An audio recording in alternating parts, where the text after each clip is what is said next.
Full circle. On Planet Altarra, Juan's best friend, Diego, chased him, both of them breathless with laughter. "Gotcha!" Diego shouted, tagging Juan's shoulder. Juan tumbled into the dirt, giggling. "No es justo. Not fair. You cheated," Juan said with a laugh, as he jumped up and started to run again. The boys kept playing until the sun began to set. Juan's mother called, "Juan, time to come home." "Coming, Mama," Juan yelled, as he waved bye to Diego and headed to his family's small, worn-out hut. To the rest of the world, the Seltar Slums were the worst and poorest part of Altarra, but to Juan, it was his home and where he felt happiest. One day, Juan's father burst into their hut, his face beaming with excitement. "Mi familia! We've won! We won the lottery!" he exclaimed as he showed them the winning holo ticket. Juan's mother gasped in shock and began crying tears of joy. "We're rich!" Juan's father yelled as he lifted his boy and spun a giggling Juan through the air. Juan was filled with excitement and joy, but after a moment, he felt confused. What did it mean to be rich? He didn't fully understand, but knew it must be wonderful if his parents were so excited about it. Their lives changed almost overnight. Juan's family packed up their few belongings, ready to leave the Seltar Slums behind. As they loaded their bags into a sleek hover car, Juan pressed his mother's hand, tears streaming down his face. "I don't want to go, Mama," Juan sobbed. "This is our home." His mother knelt down and wiped his tears away. It was Juan, but now we are going to a better home. Juan shook his head as he hesitantly entered the car. As they drove away, Juan felt a deep pain in his heart as he saw a tearful Diego and his other friends gathered nearby, waving silently. Juan watched his world blur and disappear as the hover car approached the luxurious city of Mintanna, a floating paradise nestled among the clouds. It was like nothing Juan had ever seen. Golden hover trains zipped by in all directions. Crystal buildings shone in the sunlight, and beings of all shapes and sizes walked, slithered, or floated across the clean city streets. It all felt overwhelming and strange to Juan. "Look at this place, Juan," his father said with excitement. "Isn't it amazing?" Juan didn't respond. He felt out of place, like he was in a world he didn't belong to.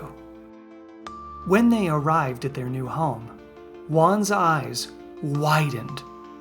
The house was big and filled with things he'd never seen before. There was a holographic entertainment system that projected lifelike images. Flying robots that brought food to the dinner table. And a friendly electronic butler named D-Whoop. "Welcome home, Juan," D-Whoop said cheerfully. But Juan didn't feel at home. He tried to hold in his tears, feeling lost and alone. He curled up in his strange new bed and whispered to himself, "I want to go back." 18 years went by. Juan had come a long way since he'd left the slums. He'd studied at the best law school in Altarra, where he made new friends and built a new life. His hard work and dedication had finally paid off, and he was ready to finish school and start his new job with the Mintanna City Council. At his graduation party, the dance club was filled with lights and thumping music. To Juan, The top of our class. Someone shouted as Juan joined the celebration, drinking and dancing. Surrounded by his friends and beautiful holographic dancers, Juan was happy, but something was missing. The laughter and cheers of his friends seemed distant, and the touch of the holographic dancers was cold.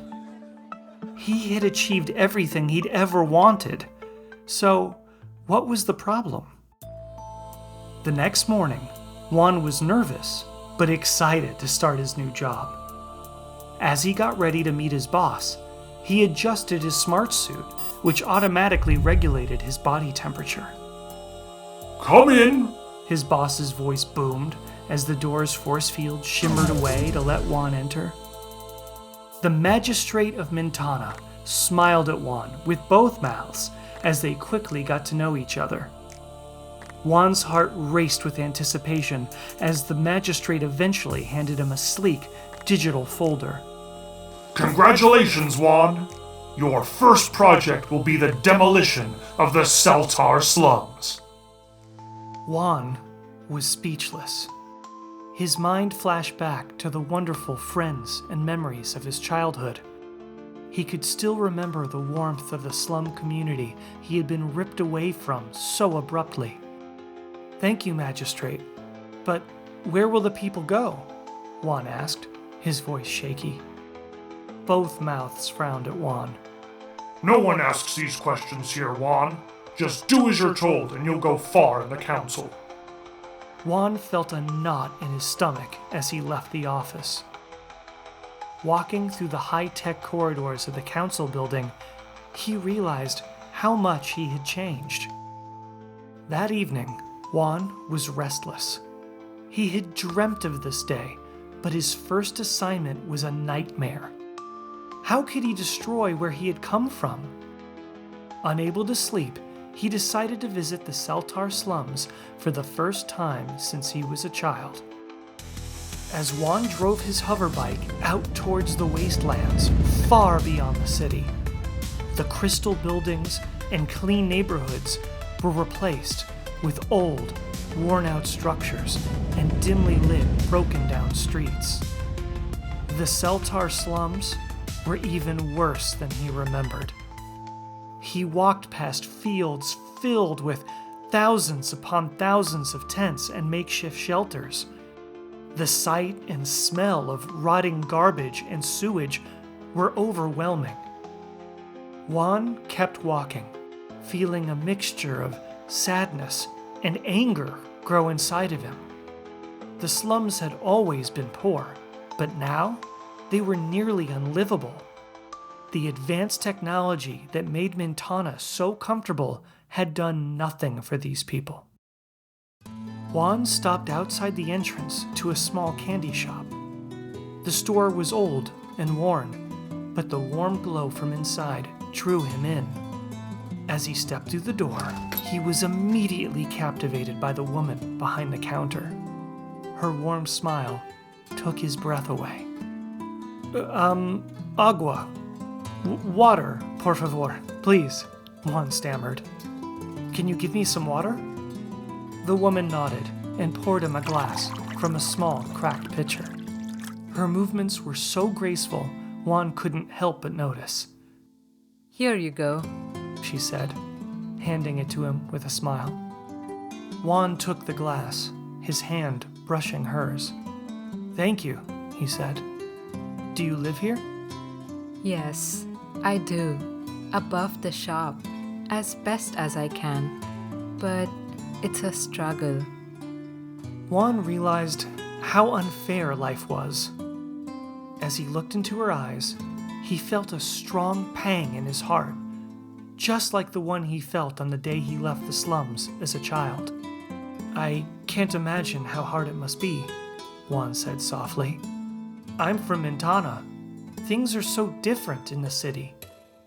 Her soft face turned suspicious, and she asked, Why did you come here? Juan hesitantly replied, I grew up here. I had to see it again. She smiled gently. It's not an easy place to forget, is it? Juan shook his head, feeling a connection to her that he couldn't quite explain. No, it isn't. Juan and the shopkeeper spent the next few hours talking, reminiscing about the slums under the dim light of the shop. He listened entranced as she shared her dreams and hopes for a better life. Then he recounted how his family had left the slums and what his life in the city was like. "I never thought I'd meet someone like you," Juan said softly. As they continued talking, Juan felt a connection growing between them, something deep and unspoken. Hours passed like minutes, and soon the first light of dawn began to creep over the horizon. "I should go," Juan said reluctantly. "Can I come back tomorrow?" Juan asked, his voice filled with hope. She blushed. I would like that. Throughout the day, Juan couldn't stop thinking about the shopkeeper. Her face, her voice, her laughter, they filled his mind. He counted down the hours until he could see her again. The next night, Juan returned to the Seltar Slums. He found the shopkeeper waiting outside the shop, the moonlight casting a soft glow around her.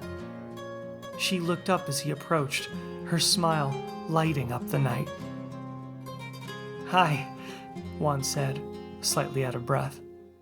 "I just realized I never asked your name." She laughed. It's Anaya.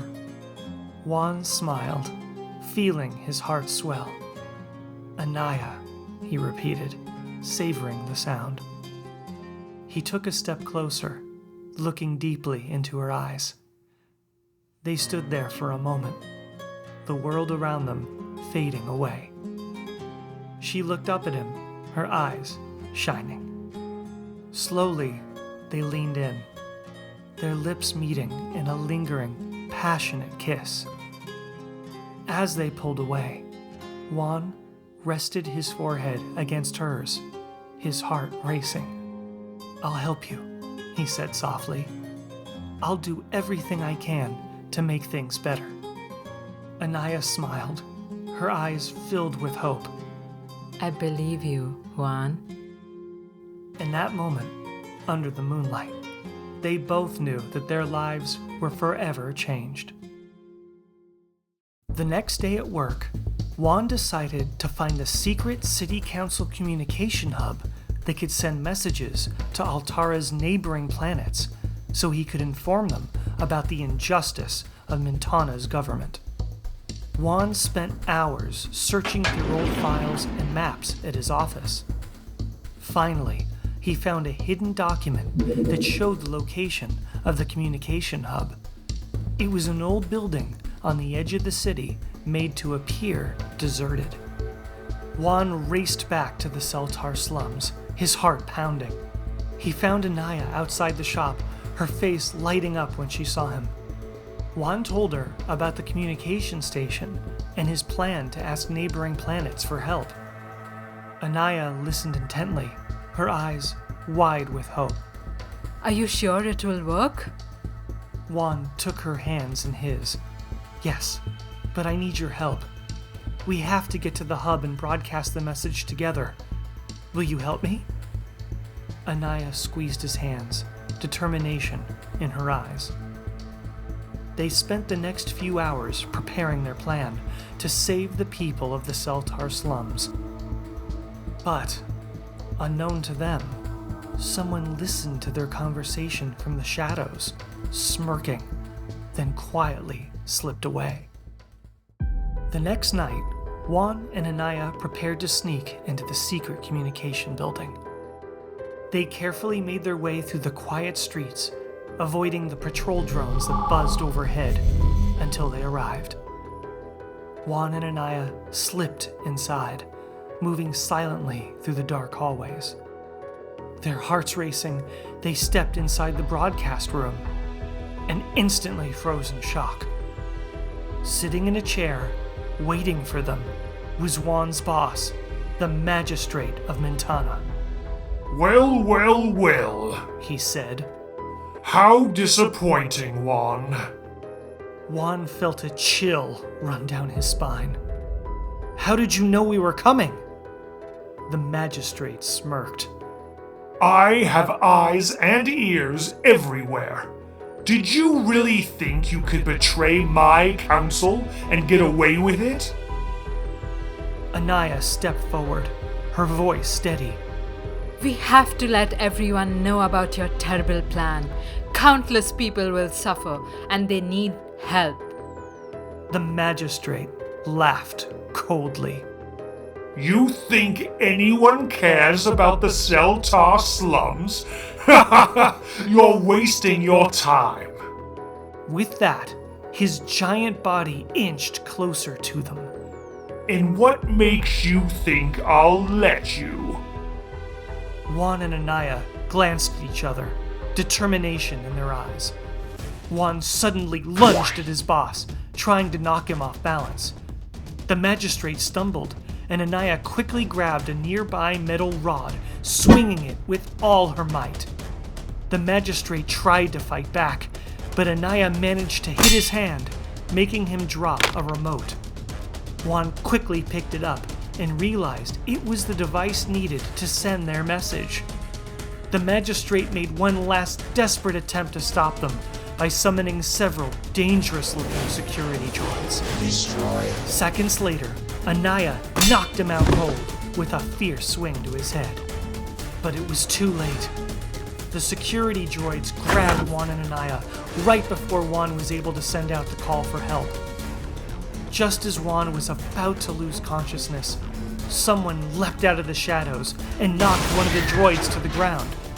Could it be? Juan thought as he stared at the stranger. It was Diego.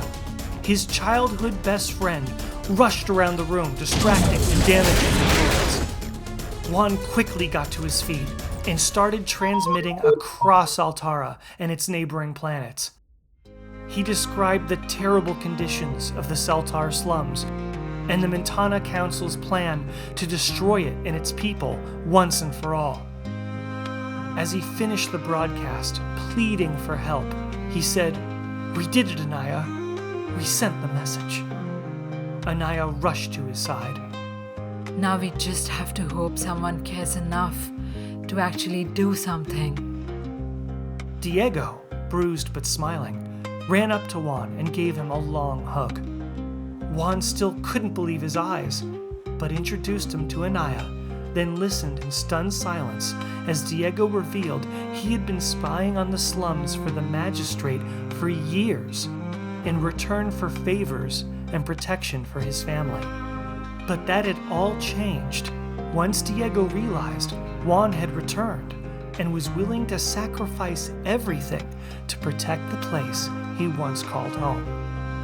Over the next few days, the global coverage of Juan and Anaya's message ignited a wave of protests across multiple planets. People across the galaxy were shocked by the terrible conditions of the Seltar Slums, as well as the corrupt plans of the Mintanna City Council. Soon, whole planets began to boycott Mintanna. Juan, now publicly known as the Whistleblower, joined by Anaya and Diego, became symbols of hope and change. They received messages of support from all over the galaxy. Juan returned to the Seltar Slums with Anaya, ready to face the future and to create a fairer world for everyone. They led their community, ensuring that all people, regardless of their background, could live with dignity and opportunity for a better life. Their story became a legend, a tale of love, courage, and the power of standing up for what is right.